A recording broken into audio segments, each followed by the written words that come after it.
Right now, a Madison priest is arrested for tentative child sex crime charges. What we know about the case against him. Plus, how Madison schools are approaching the use of artificial intelligence as the new school year gets underway.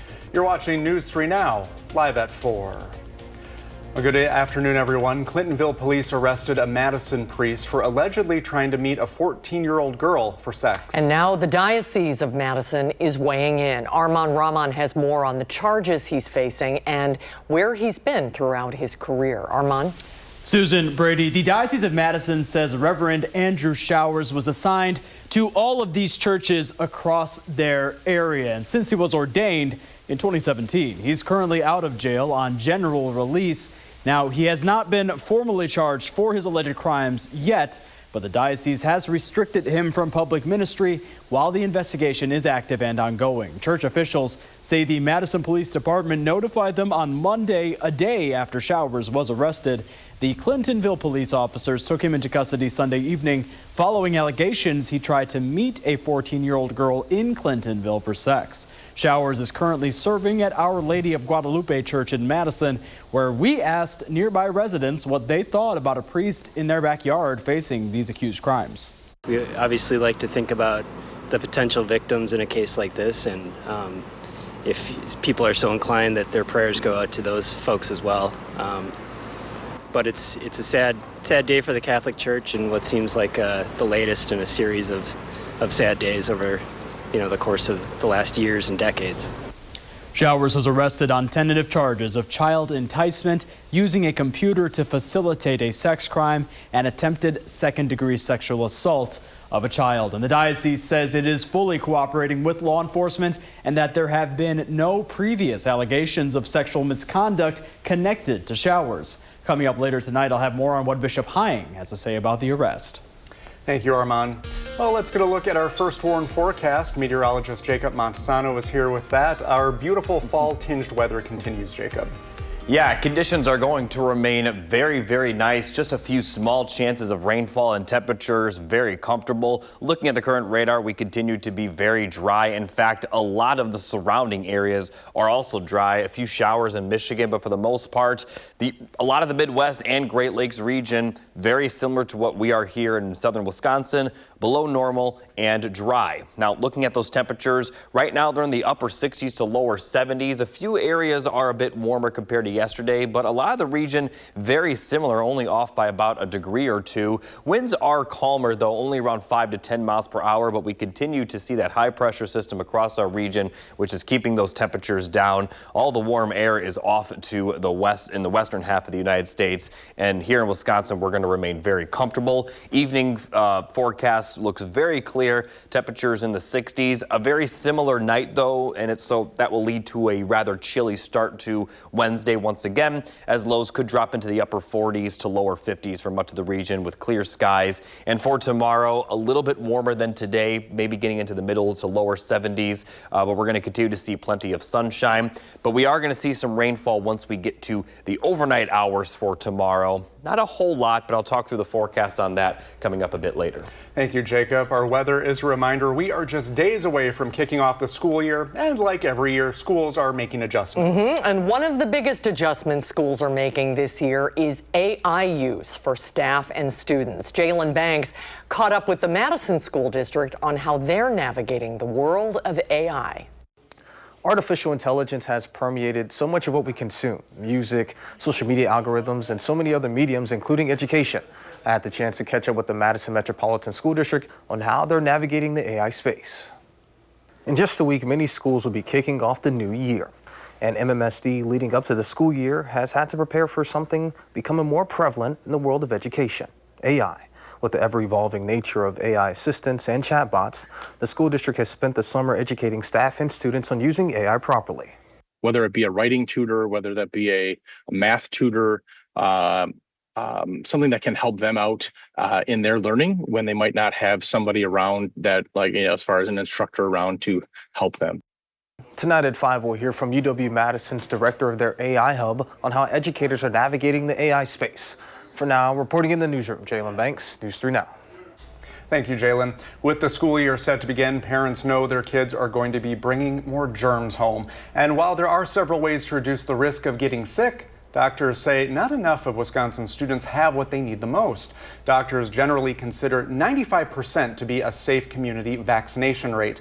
But in Wisconsin, the rate of students with the minimum vaccine requirements last year was only 86%. This as the state is seeing its first measles cases, including one in Beloit. We spoke with an SSM Health doctor about what you should look out for before sending your kid back to school. If you're getting a fever over 101, then it's time to be seen, especially if you haven't had your vaccine. No matter what is said, vaccines work.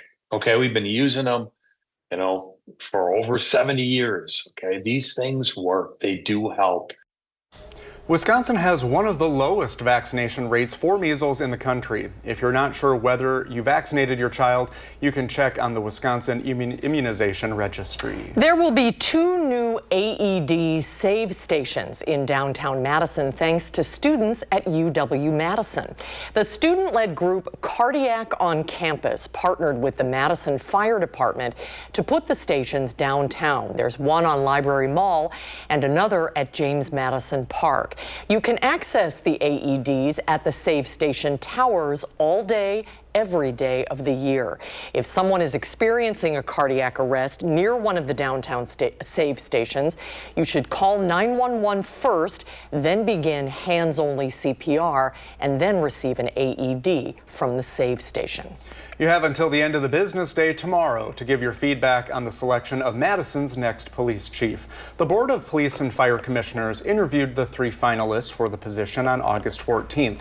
Commissioners want you to watch those interviews and let them know what you think about the candidates. Madison Police Captain Stephanie Drescher, Milwaukee Police Assistant Chief Stephen Johnson, and Acting Madison Chief John Patterson before they make a decision. You can watch the interviews on the city's website at cityofmadison.com/PFC. And then you can send your feedback to pfc@cityofmadison.com. At tomorrow's meeting, the PFC will review public input before heading into closed sessions to discuss the matter further. The commissioners say they want to announce the final candidate as soon as possible.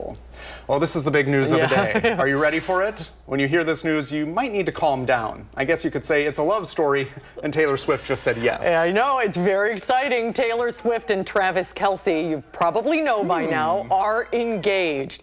The two shared the news in a post, and the caption reads, "Your English teacher and your gym teacher are getting married." It's a nod to a joke that fans have made about their seemingly opposite personalities.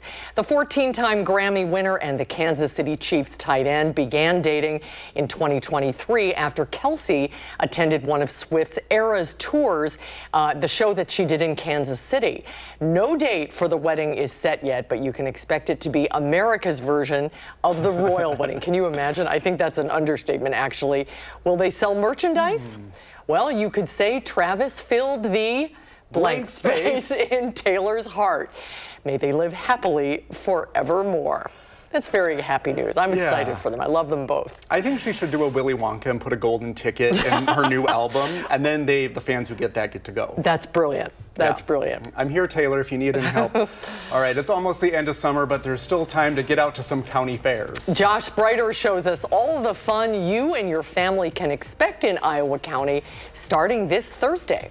And a weak weather system could bring some showers to the area. Jacob Monsanto tells us whether that will impact Thursday's Badger game in his forecast. Plus, what's in the new guidelines for kids' mental health? The American Academy of Pediatrics is recommending that doctors follow.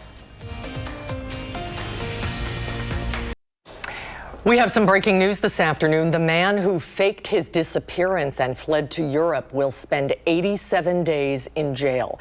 45-year-old Ryan Borkwart pleaded no contest to one count of obstructing an officer in Green Lake County court today. In August of last year, Borkwart staged his disappearance and then traveled through Madison and Detroit before flying to Europe. He returned to the U.S. in December. Online court records show Borgwart's wife, who he has 3 kids with, filed for divorce that month. In addition to the jail time, Borgwart owes $30,000. The Federal Reserve is defiantly carrying out its duties after the president took an unprecedented step in his ongoing battle against the central bank. Late last night, the president posted an apparent letter of termination to Federal Reserve Governor Lisa Cook. President Trump says he had sufficient cause to fire her over allegations she may have committed mortgage fraud in 2021. Experts say the move could undermine the independence of the central bank. Any sitting president, this would set the precedent, I don't care if you're Republican or Democrat, that you could potentially use interest rates as a political tool. It just does call into question the health of the U.S. economy. Cook says no cause exists to remove her under the law, and she will not resign. Her attorneys plan to file a lawsuit. Despite that drama, U.S. stocks finished the day just below recent records. The Dow closed up 136 points, the Nasdaq is up 95, and the S&P 500 is up 27 points.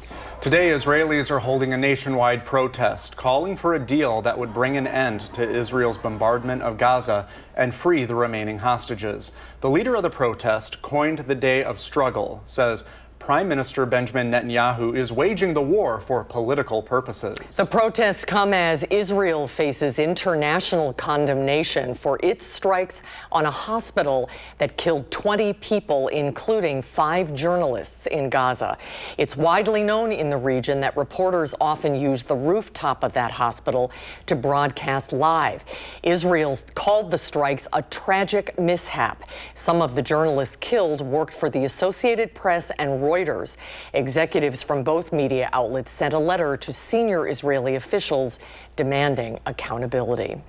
Well, there is a big shift in how to tackle children's mental health. New guidelines are giving pediatricians a more specific timeline on what to look for, and it starts in infancy. CBS's Jared Hill reports.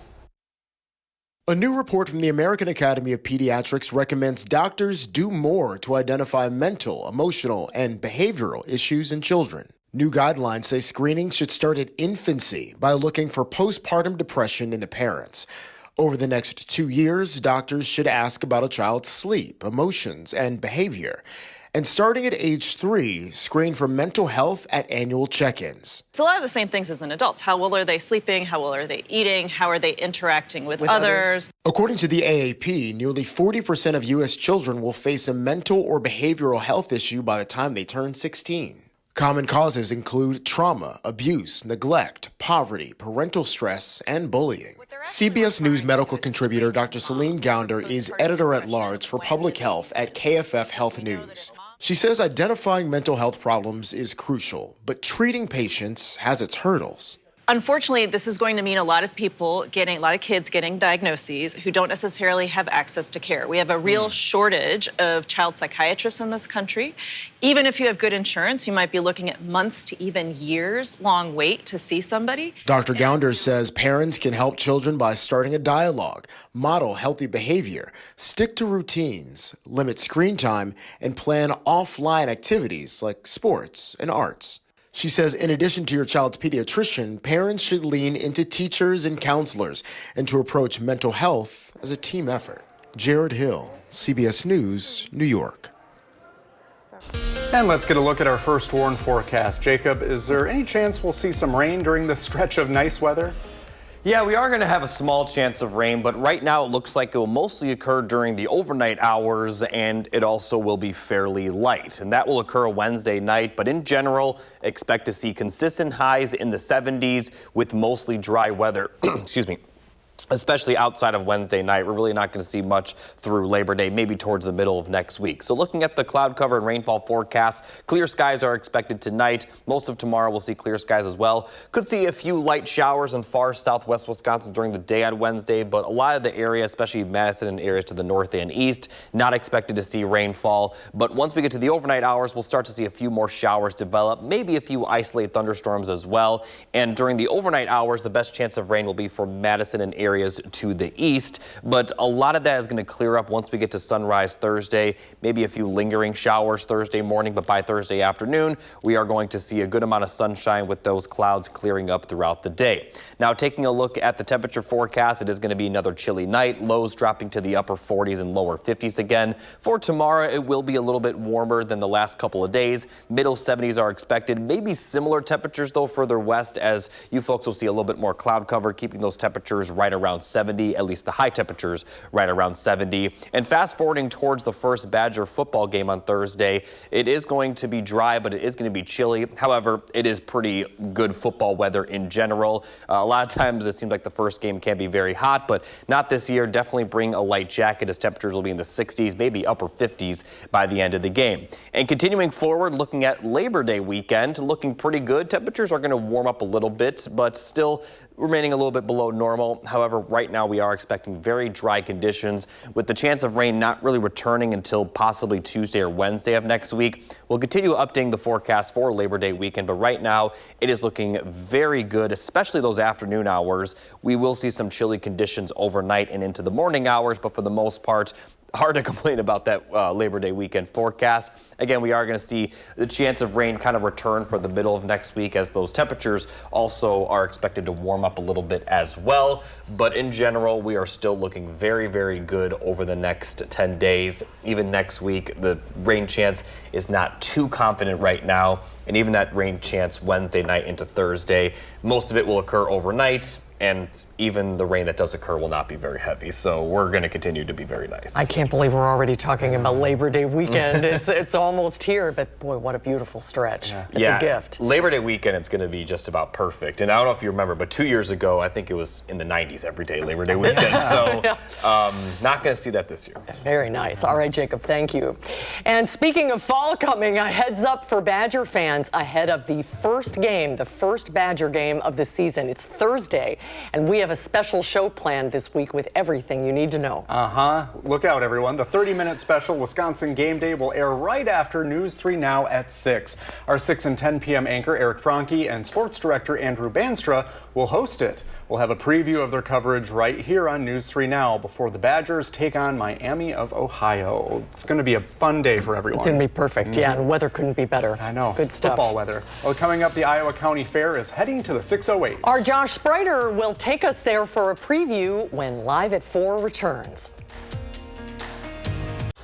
In the 608, the Iowa County Fair is about to get underway later this week. Summer isn't over yet. Josh Spreiter is at the fairground in Mineral Point with a preview.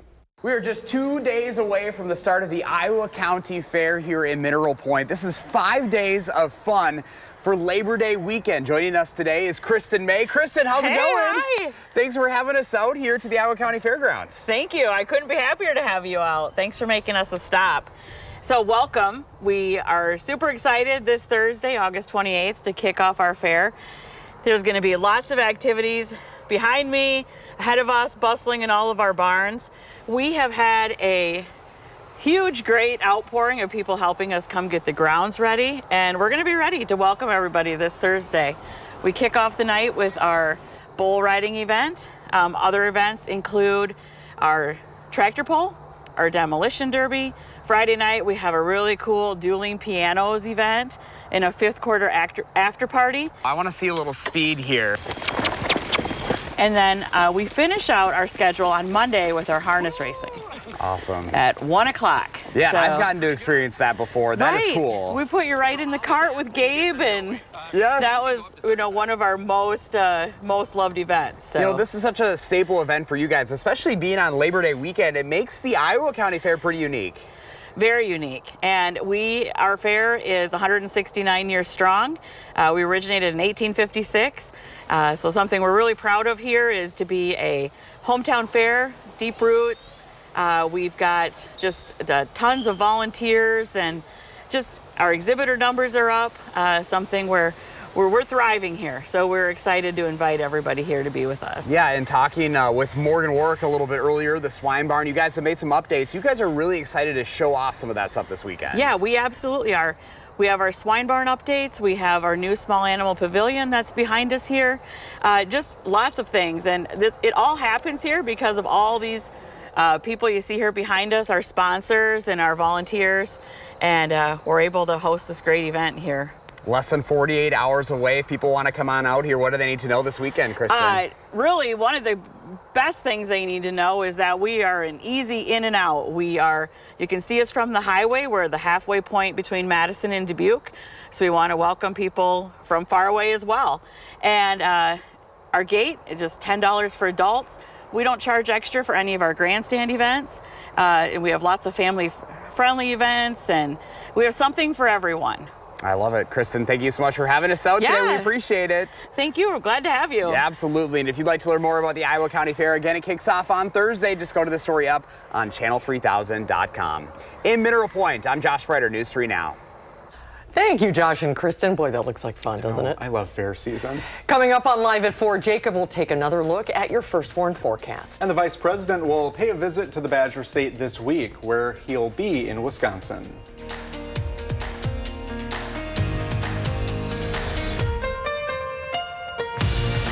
Watching News 3 Now, live at 4. Good afternoon, everybody. Thanks for having us in on this Tuesday afternoon. It has been quite the Tuesday so far. Taylor Swift is engaged, the weather is nice, everyone's thriving today. Yes. Let's take a look outside today. Another sunny and crisp day. It felt a little warmer than yesterday. Maybe that's just my imagination, but it's good sleeping weather. It's nice and cool in the morning. The weather words, though, tracking some showers soon. And Jacob is watching the forecast. How soon? Well, we're not going to see it for about the next 24 hours. It will be mostly tomorrow night into Thursday. We're going to remain dry until then. Then temperatures are going to continue to warm up a little bit, but still remain below normal. Upper 60s, lower 70s right now.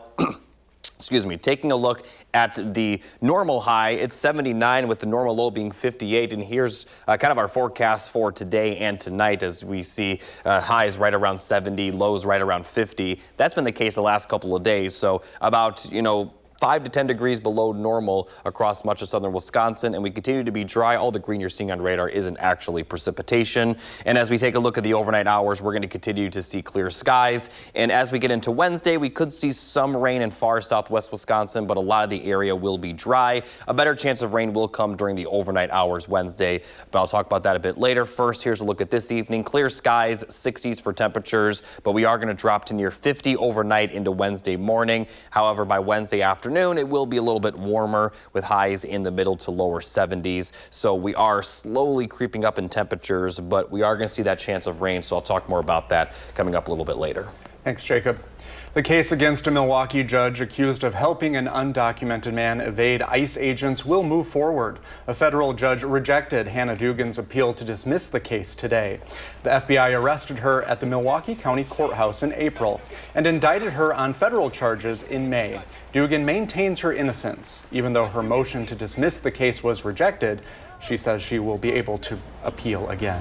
Today is the first day of the retrial for Devontae Gafford. He's one of the men accused of shooting and killing Devon Grant outside of the Harmony Apartments in Madison in July of 2023. Our Maddie Heimsch was in the courtroom today and joins us now with statements from both sides. Maddie?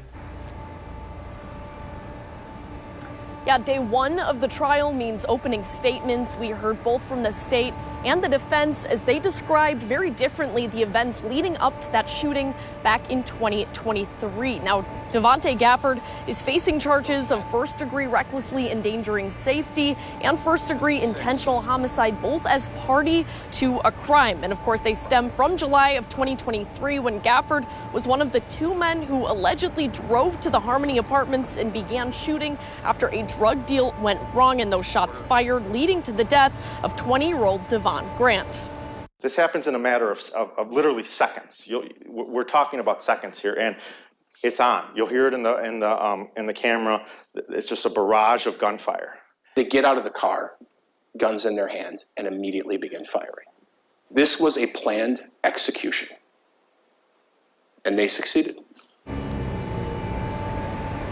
You hear there the defense attorney arguing that the moment was chaotic, and in the first trial, Gafford argued he fired in self-defense. The prosecutor, on the other hand, describing the shooting as calculated, not as a reaction to any threat. And following opening statements today, a few witnesses took the stand, detectives, police officers, neighbors, and the victim's mother, Alicia Grant, who witnessed the shooting of her son firsthand. And I'll have more from her coming up on News 3 Now at 5 and 6. Reporting live in downtown Madison, I'm Maddie Heimsch, News 3 Now. Maddie, thank you. We will continue to provide updates on the trial right here on News 3 Now. Receive the news directly to your phone with the free Channel 3000 mobile app. A man is dead and 4 people are hurt after a 4-vehicle crash in the town of Greenfield last night. This was on Highway 33 near Man Mound Road. Investigators say a sedan headed east crossed the center line, leading to a head-on crash and multiple other crashes. The sedan's driver died at the scene. That person's name is being withheld at this time, but we do know he was 31 years old and from Portage. The driver of the vehicle the sedan hit was flown to the hospital. 3 others were taken to nearby hospitals in ambulances. You have until the end of the day tomorrow to give your feedback on the selection of Madison's next police chief. The Board of Police and Fire Commissioners of Madison interviewed the 3 finalists for the position on August 14th. Commissioners want you to watch those interviews and let them know what you think about the 3 finalists. That's Madison Police Captain Stephanie Drescher, Milwaukee Police Assistant Chief Stephen Johnson, and Acting Chief of Madison Police John Patterson before they make a decision. And you can watch the interviews on the city's website at cityofmadison.com/PFC. You can send your feedback to pfc@cityofmadison.com.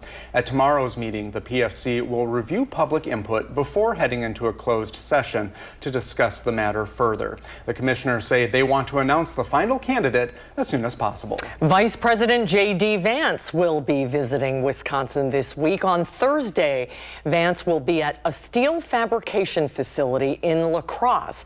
He'll be touting the effects of the president's spending and tax cuts bill on manufacturing. The stop is part of a wider tour over the past 2 months through swing states.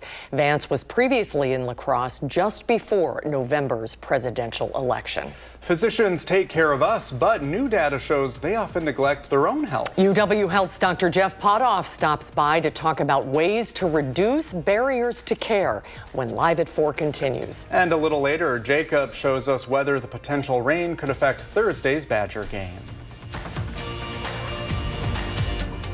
We are all better workers when we're in the right frame of mind, and that's true for even the most critically important of jobs like physicians. The state of a physician's mental health has a big impact on the quality of care we receive, but a new study from JAMA Network Open says most physicians struggling with their mental health don't seek help.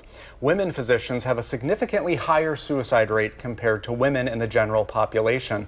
A third of physicians struggle with depression. About a fourth have anxiety, and 1 in 10 live with PTSD. Those statistics are pretty sobering, and while the numbers are startling, the Journal of the American Medical Association's report says there are ways to eliminate barriers to care and ultimately reduce rates of untreated conditions and physician suicide. Joining us now to talk about some of those solutions, UW Health's Chief Quality Officer, Dr. Jeff Potoff. Thanks for being with us. Hi, Dr. Potoff. Yeah, good to be here. Why are these rates so high for physicians? I think it's just kind of like the perfect set of circumstances. So, medicine kind of selects certain individuals, very like type A, like go-getters, want to be absolutely perfect. They spend all this time learning how to become a physician, and they want to get it right. They want to get it right every single time. And sometimes things don't go right, or, they're so committed to work that things start to slip in other areas of life. And it can just be hard sometimes to take the time to take care of yourself, to be like, I need to take a break, or I need to talk to someone about this, or, I got to reach out and get a little bit of help. It can be challenging. I cannot imagine a more stressful job, and it's sort of an occupational hazard that you're dealing with this kind of stress and pressure.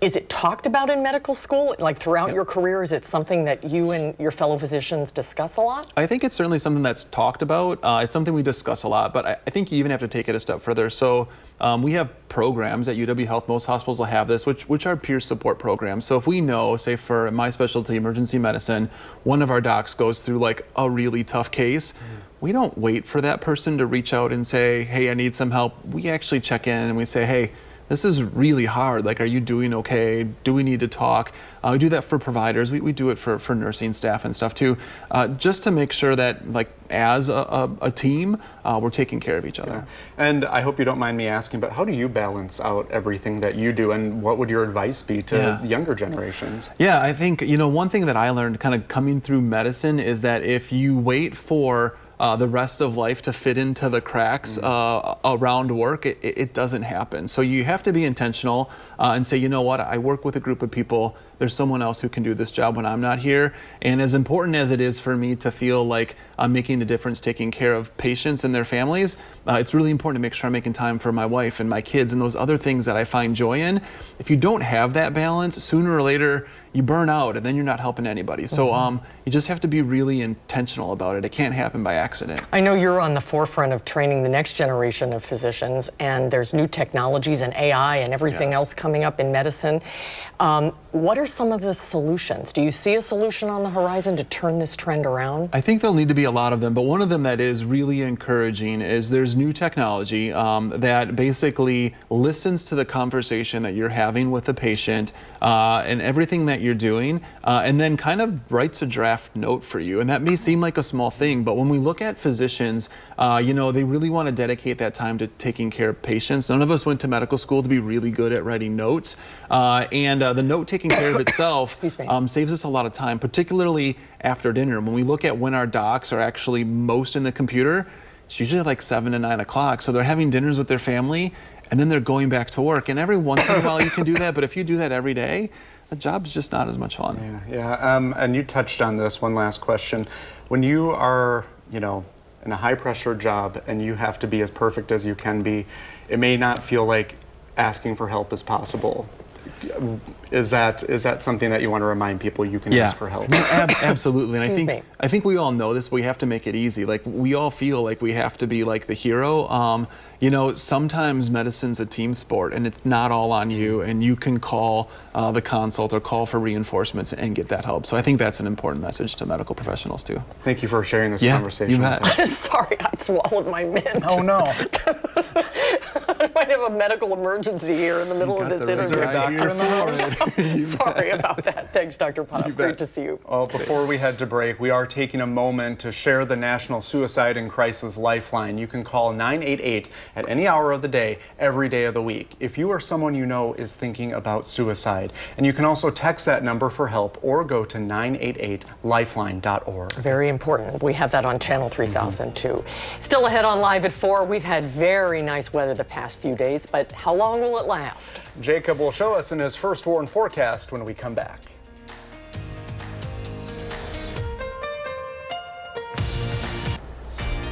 We're taking a live look at Kansas City, 78 degrees and sunny. Did you do that just for Travis Kelce? It seems possible. I was wondering if people were out in the streets celebrating like the Ewoks at the end of Return of the Jedi over the big news. Well, they're driving. They're on their way to the celebration. We have some more big news. A heads up for Badger fans ahead of the first game on Thursday. News 3 Now has a special show with everything you need to know. The 30-minute special Wisconsin Game Day will air immediately following News 3 Now at 6. Eric Franke and sports director Andrew Banstra will host. We'll have a preview of their coverage right here on News 3 Now before the Badgers take on Miami of Ohio. And there is nothing better than Camp Randall under the lights to start the season, and the weather looks like it's going to be great. We love to hear that, Jacob. Football fans rejoice.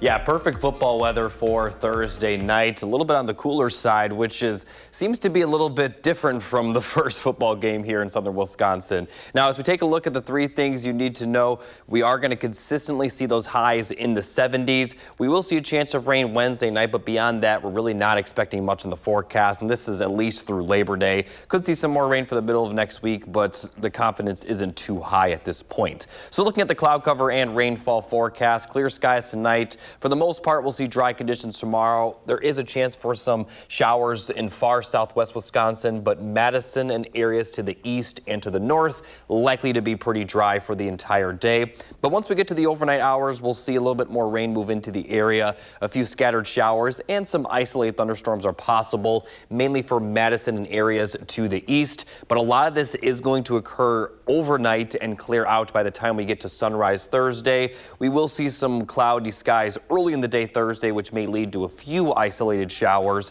But by Thursday afternoon, we're going to see sunshine, and the clear skies are going to continue for Thursday night into Friday. Now, looking at the temperatures, it's going to be another chilly night, lows around 50, upper 40s for some areas. But the highs the highs for Wednesday are going to be a little bit warmer, especially for Madison and areas to the east. It may be pretty similar for those of you out west that will see a little bit more cloud cover, but middle to lower 70s for the most part for everyone. And then as we fast forward towards Thursday, looking at the first Badger football game, again, a little bit on the cooler side, but this is very typical football weather. As I mentioned, a lot of the first Badger games tend to be on the hotter side, but not this time around. It is going to be chilly, so definitely bring a light jacket, maybe dropping into the upper 50s by the time the game is over. Now, fast forwarding even further towards Labor Day weekend, it is going to warm up a little bit, still below normal for this time of the year with highs in the middle to lower 70s, but we are expecting mostly dry conditions, and although it's going to be cool during the overnight hours, those afternoon hours are going to be very, very comfortable.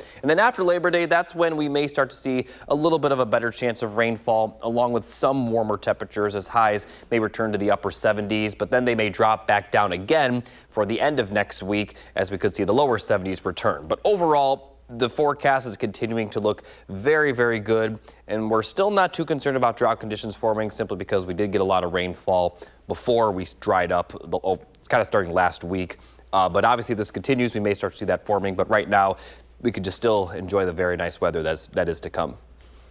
Well, if you're a coffee fan, today is the unofficial start of fall. Yeah, this is the other big news of the day. Starbucks is bringing back its iconic pumpkin spice latte. It's here, folks. The coffee chain announced the drink's arrival a month earlier than usual this year, and that's because Google searches for pumpkin spice started earlier. Starbucks has other favorites returning today, and that includes the pumpkin cream cold brew, iced pumpkin cream chai, and the pecan crunch oat milk latte. I almost said oatmeal. Are you a pumpkin spice fan? It's too sweet for me. I always get the same thing, but they did have little samples out today, so I tried it, and I'm good for the rest of the year now. You've never tried it? Me, no. I'm not a big coffee drinker. It's more like a milkshake anyway. Yeah, I'm not actively avoiding it. I just haven't gone on my way to get it, but it sounds like something that I would enjoy. I'm going to bring you one tomorrow. I don't like the flavor of coffee, but I like the flavor of like stuff mixed with coffee, so perfect. Maybe that would be perfect. I love pumpkin spice anything. This is your time to shine. But it is early. I agree. It's very early. It's not even Labor Day. But I'm going to bring you one tomorrow. It definitely feels like fall, though. Yeah. You got to give Starbucks that. And I wonder if that might be the reason they're putting it out early, because we're not the only area dealing with these cool temperatures. Yeah. A lot of the eastern half of the United States is. And the sunshine continues. Boy, look at that forecast for the first Badger game. That is perfect. Night game, it's going to be nice and clear and cool. Good stuff. All right, Jacob? Yeah, and Labor Day weekend looking very nice as well. Yeah, forget about the holiday. We're talking about the Badger game. Thanks, Jacob. We'll be us to answer them. And coming up on News 3 Now at 5, how Madison schools will weave artificial intelligence into your child's curriculum this school year. Thanks for watching Live at 4 today. We hope to see you back here tomorrow. And remember, you can find us streaming 24/7 on Channel 3000+. News 3 Now at 5 starts right now. Tomorrow on Live at 4, send us your fall plant questions. Lisa Briggs from the Bruce Company will join